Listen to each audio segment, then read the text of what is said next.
You may have heard, at the end of last year, Fair Trading made an announcement that the 23rd of March 2020 will be the changeover date from the old certificate and licensing regime into the new one. With me to explain what those changes mean for you is Andrew Coulson from Think Real Estate. Hello Andrew. Hi Lucas. Now this video is made specifically for the people who are on a traineeship completing their Certificate 4 or their licensing course with us. Yeah. So what does this change mean for people like us? When we look at the changes, and we've got to be mindful that Fair Trading has announced that these are the definite start dates, so we've got to keep that in mind and have some plans for our future. We look at it and say there's basically three options.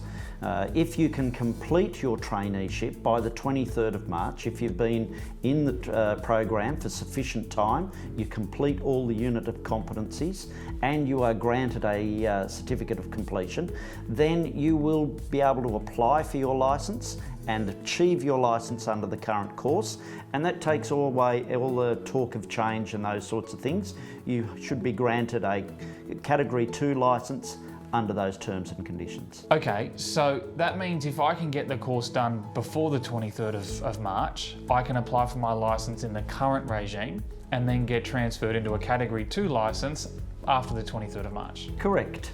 Now, obviously that's going to come with some difficulties because you've got to apply for your licence, which Fair Trading say can take 4 to 6 weeks as it is now. Being on a traineeship, getting the funding from the government can take a couple of weeks. So we'd need to have a bit of room beforehand to make sure we've got the time to apply for that. So what happens if I run out of time, or say I don't get the course completed before the 23rd? Yeah, and this is where we're encouraging our participants to really have a plan and say, can I get it done in time before the 23rd of March? Now, if that can't practically be done, then they're going to transition after the 23rd of March into what they call the assistant agent, and that will continue with some limitations. But as long as they can complete one unit of competency before the 23rd of March, that will enable them to continue with the current Certificate 4, and they don't need to re-enroll or participate in the new course. We can continue them in their current training and with that funding, provided they complete one unit of competency before the 23rd of March. Okay, so on my profile, I'd have to make sure that one of my course topics says completed, and then I can continue doing that course even after the 23rd. Obviously, I get transitioned into the assistant agent category, but then I can apply for my license under the old course if I've got one done before. Correct. That. Okay.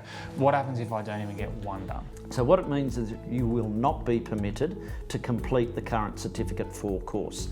You'll need to re-enroll and commence in the new Certificate 4 and start that course all over again. And I've been advising all trainees that your funding that you have been getting is for this current Certificate 4, not for the new Certificate 4 that starts on the 23rd of March. So it makes a lot more sense, and I'm advising all of our students to make sure you get one unit done beforehand so you can continue that Certificate 4. That would make sense, wouldn't it? It's so much more seamless. You can just continue the way you're going at the moment, complete your Certificate 4 and obtain your Category 2 licence. Makes sense. Well, thanks Andrew, really appreciate your time. Thanks Lucas.